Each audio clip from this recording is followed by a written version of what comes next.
Welcome to Created by Design. This is episode 23. It's been a little while since I've made a video, a number of weeks I should say. We're surviving quite nicely here in Oregon. It's a beautiful sunny day today.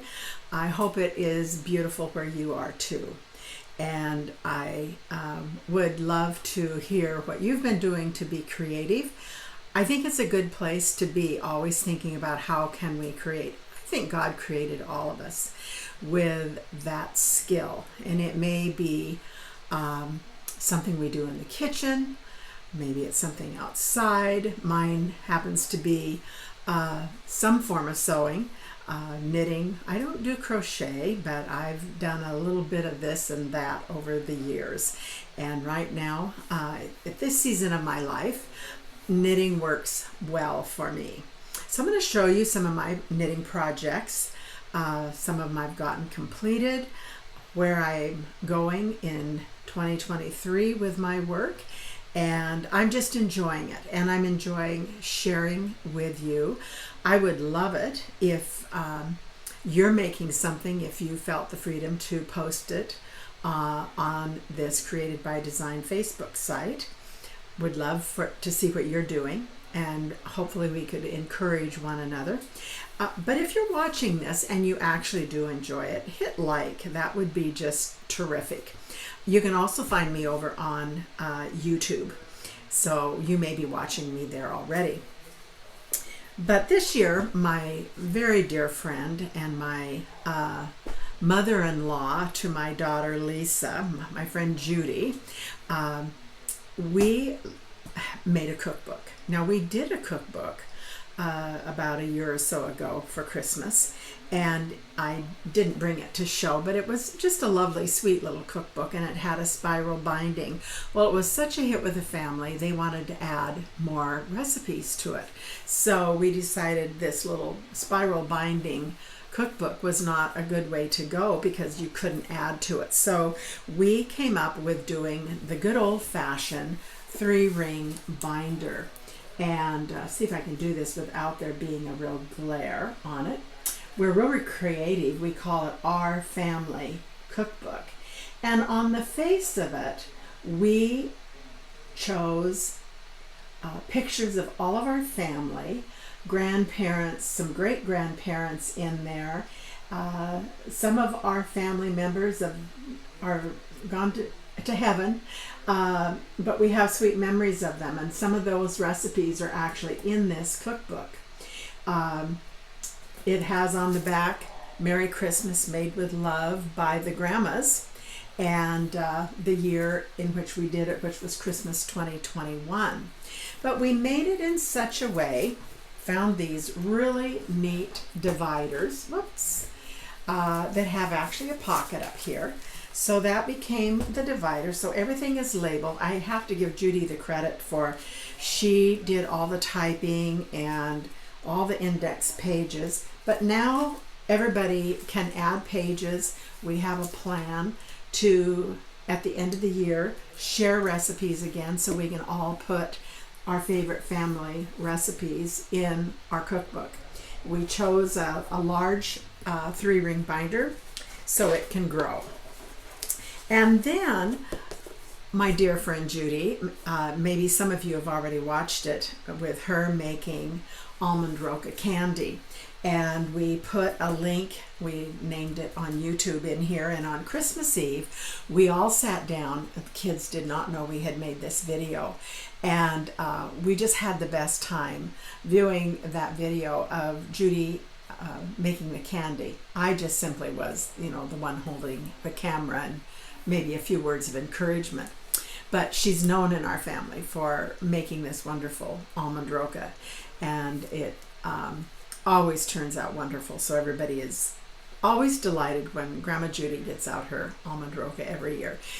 So she shared with the family how to make it. So that fun little video is actually on my YouTube site. Go to Linda Eld and you will see it. And I think I posted it on Facebook also.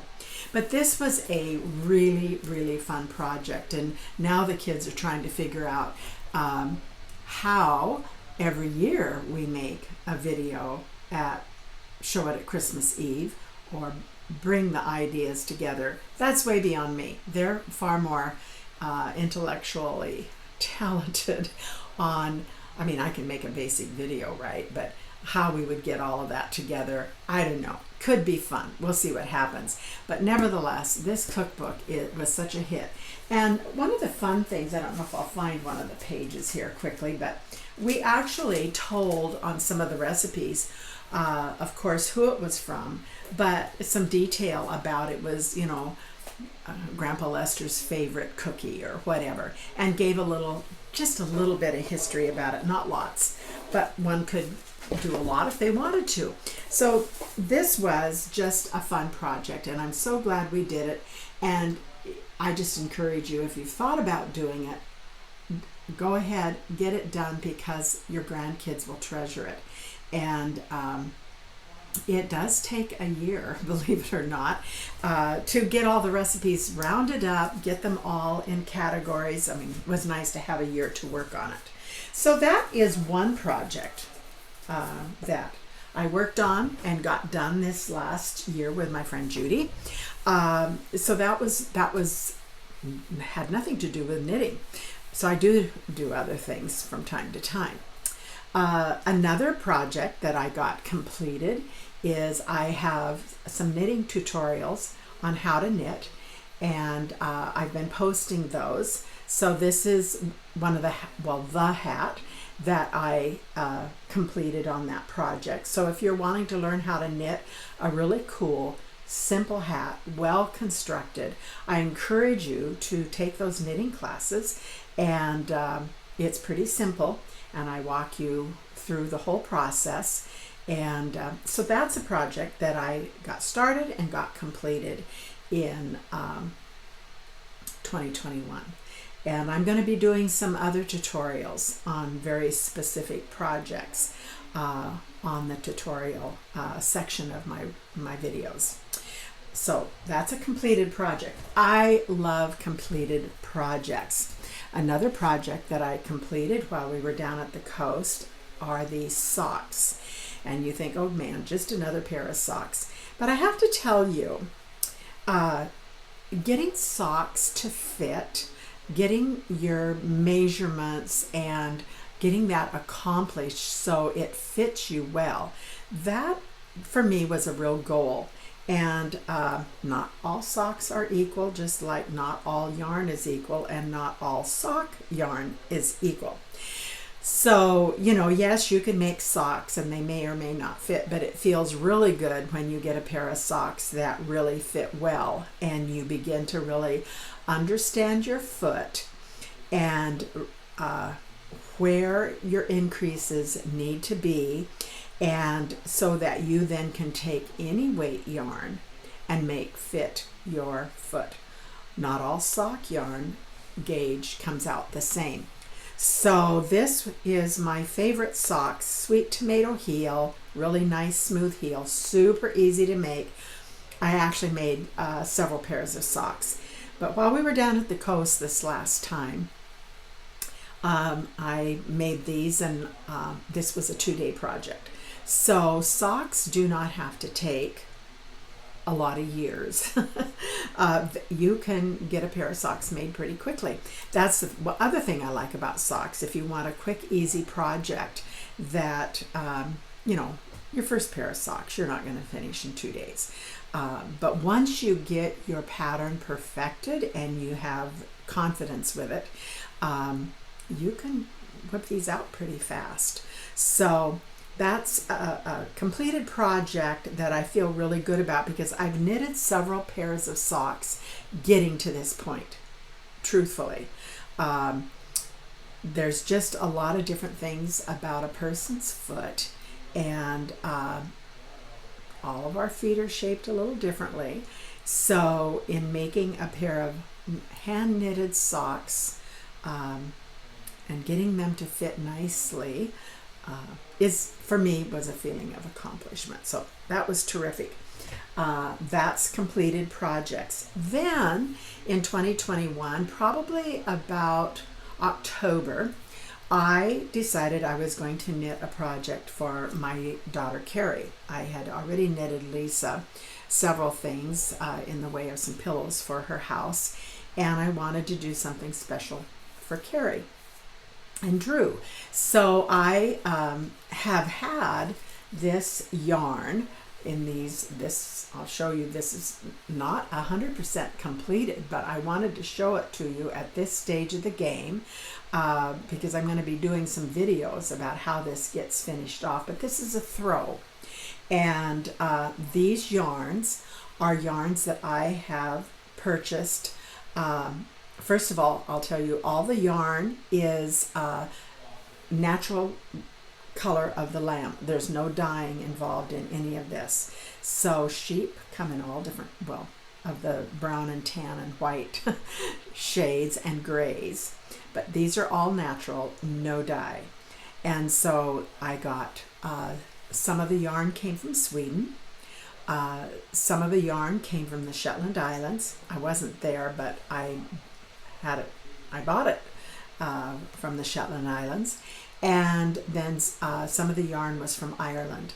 And there's a little bit of difference in weights, but not so much that I couldn't put them together, especially in something like a throw. I wasn't putting them together in a garment, and so I had a little more freedom. And so this throw has been knitted in the round. So right now it looks like it's skinny, but it will be twice this width because back here, this, you can see this straight line here, that is what is called a steek. And I will be actually, get it down here at the end, I will be actually cutting here and cutting this right straight up that line. But before I do that, I'm going to, I could do it by hand or in the sewing machine, and I'm going to do it on the sewing machine. Sew up on both sides of this steek. So there's 6 stitches right here that is in what is called the steek. And because this is wool, it will hold together and that will not unravel. But I want to make sure it doesn't unravel, so I will be sewing up on my sewing machine both sides of this steek right here, and then I will actually split it. And I was going to do this border right here. I was going to pick up all these stitches and do this same knitted rib border, which is knit 2, purl 2. And I got to thinking about that. That's a lot of stitches to pick up, and I probably would have to take 2 long needles to do it. And I thought, well, that's just really foolish to put myself under that kind of pressure. So then my next thought was, well, I will sew it up, cut it open, and then I will find a nice woven ribbon that I think would look nice with this design, and actually fold the knitting over and put that ribbon down. That's done a lot of times, like in a cardigan sweater on the opening. It just finishes it off and all your raw edges are hidden under the ribbon. Well, I couldn't find a ribbon that I liked, and many of the ribbons have a metallic thread in them. Didn't want that. Had to be something that I actually, if this needs to be washed, could be washed by hand, and I will be actually sizing it. So the ribbon I ruled out, and I was going to have to buy it online. I did find some that was solid color, but I didn't like the fact that I was going to have to order it online, sight unseen, and then was I going to be happy with it or not. So I actually have said, you know what, I'm not going to do that. So now I am going to actually do a crochet, just whip over the edge with crochet hook and just do a simple binding over both sides. And that's going to be my solution. So I'm going to make some probably pictures of myself doing that. Just maybe I'll show it one of the times on one of these episodes of how that comes out. But that's going to be how I finish it. And so we're almost done. I thought I might have it done by Christmas time, but obviously it's after Christmas and I didn't quite meet that goal. But I did show Drew and Carrie live in Columbus, soon to be moving back here to Oregon, which we're happy about. But we did a Zoom call for Christmas, and so I did hold it up and show them what they were getting. And so now they know this is no secret anymore. But I'm anxious to get it done. I'm one of those people that it's like before I get a project done completely, I'm already thinking about the next project that I'm going to be working on. So I had to really stay focused. This was a big project. Alden thinks I ought to add up how many stitches I have in it, and maybe I'll do that just for the fun of it. I could figure that out pretty easy because of this design. So I want to tell you about this design. I got it from out of this book. This is Alice Starmore. Sorry for the glare there. And this book is nothing but designs, grids, all kinds. And I just went through this book. I did it for several days actually before I chose one. There we go. And I ended up on this particular design. And why did I choose this one? Well, let me tell you a little bit about my process. This is the design. This is the grid. I'll hold this up a little closer. We have it there. It was pleasing to my eye. And what I like might not be what somebody else likes. It just kind of, I kept coming back to this after I gave myself several days picking, actually several weeks before I actually settled in on one. But I liked it. It wasn't just all straight lines. It had some roundedness to the pattern. And I just, I don't know, like I say, it was pleasing to my eye. So then, of course, there's no color guide to this, but what I envisioned and what I did is I took my yarns that I had to work with and I separated them. I separated the dark to the light.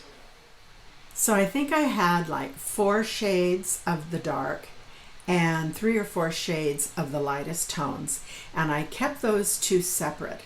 And I always used the darker shades for the what I call the background, and I did the lighter shades for the background, and the darker shades for actually the motif.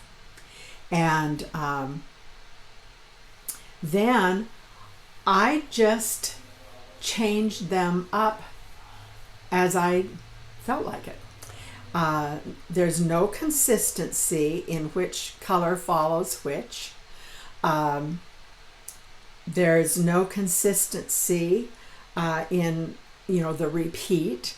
I wanted it all to be random, and I think I succeeded at random. So if you look at it closely, there's just no repeat of anything. I doubt that there's any section that's exactly like any other section. So this is all 100% lamb's wool. So my process, once again, is I looked at what yarn I had to work with, and I could envision it in my mind's eye. So I'm just trying to give you the process of how I created it. Some people don't work well that way. You would want to have an actual repeat consistently throughout the project, and that's absolutely okay. I think finding what works for you, what's your personality like, and I think finding that out about ourselves is very, very helpful in how we create. I think that's true of cooking. I think that's true of probably if you're a creator of for quilting, for instance. And then there's some that want to see the pattern completely laid out for them, and you follow it line by line. And that's okay too. It's just finding out what works best for you and where you find your most contentment and what makes you feel good. So I don't like a whole lot of rules. And so I love having something like this book here that gives me all sorts of ideas as far as shapes and lines and how you can put things together and then add your own twist to it. So I've actually made some of Alice Starmore's, I've knitted some of her sweater patterns. In fact, this one up here, which is called Oregon, I've actually made this sweater, and I just love some of her color combinations. So I've gotten a lot of good ideas. So this is actually an Alice Starmore grid design, but after that, it's my whimsical choices. So this will be continued to work on. I'll probably have this done sometime this coming week because I'm anxious to get my next project started. And you know, I like to make those little critters every once in a while. So I think I'm ready to make another one. I don't like working on them all the time, but I like to have them just for something, a change. They're just kind of fun to have going while I'm working on other things. And then, of course, I do have another pair of socks started. And I'm trying out a new yarn, which I really hope I like because I bought it in several colors. It's called Exmoor. That's the name of the sheep. And it is John Arnott is the creator of this particular yarn. This is the label here.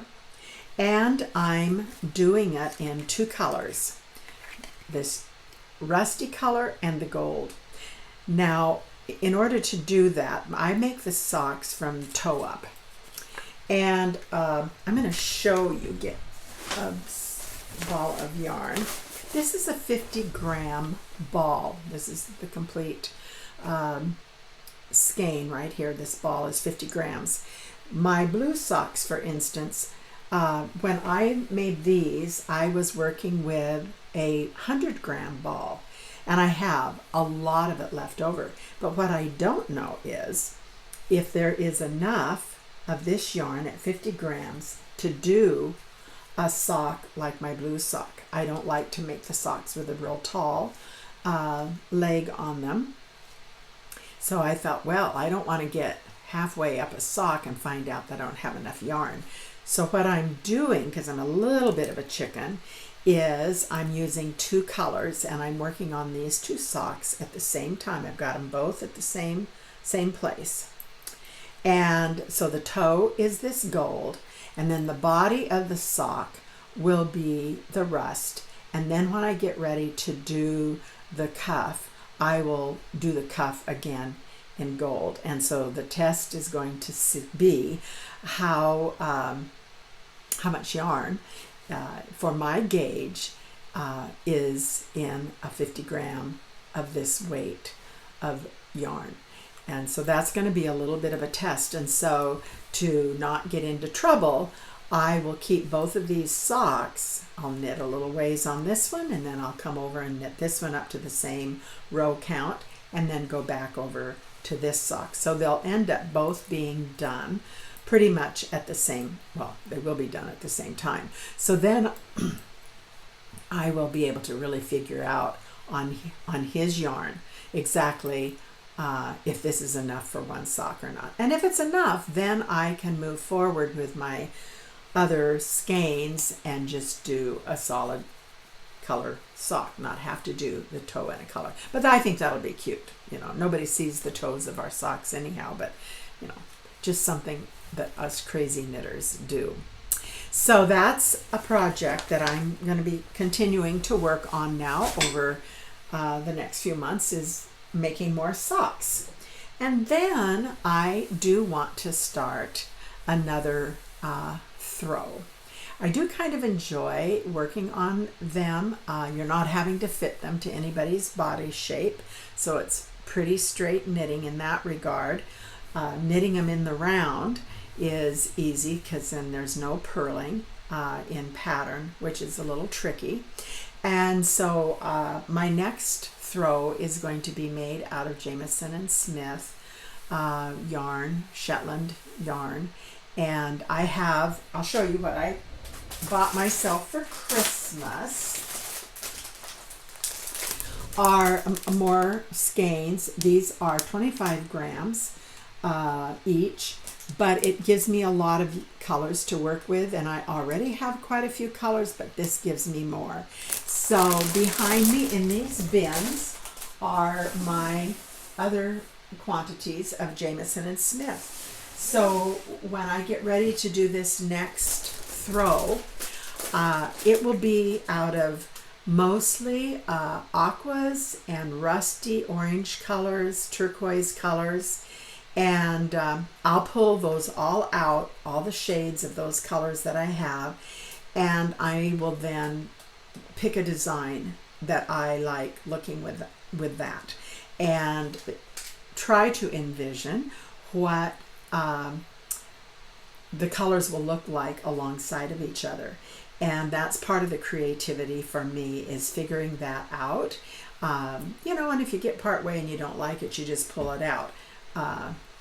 That I've done that many times. But that's how you figure out whether some colors work well together. You're blending dry ingredients rather than wet.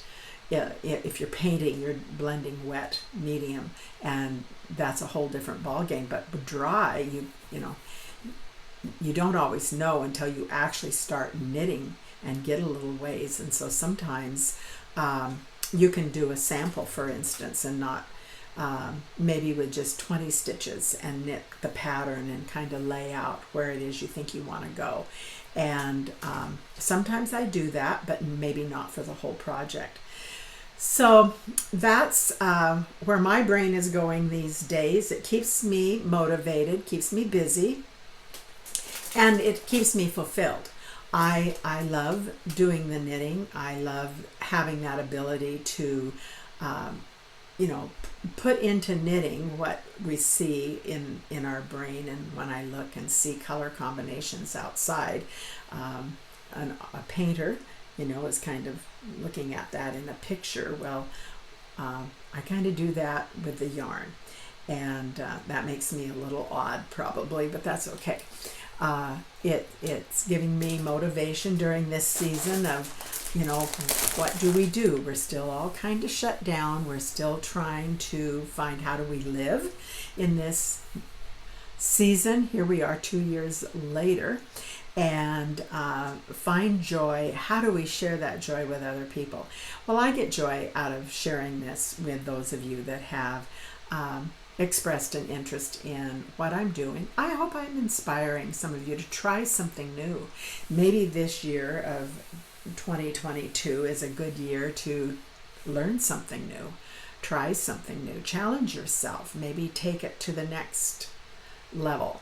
I was talking to somebody the other day, and they actually had an Afghan that they had started back in the 80s and had never finished, and they were getting it out and going to finish it up. And I think that's terrific. It is so freeing when we can say, wow, after all this time, I got that done. So I just encourage you to make 2022 the best year ever, and share with other people. I think that's so important, and we can be creative in how to do that. And it's challenging, needless to say, but you know, life is joy. There's so much to be grateful for. And so I hope you and your household have a terrific 2022, and we'll just check in on each other from time to time. Thanks for watching. And if you like this posting, hit like, share, invite your friends. That would be terrific. Thank you for watching.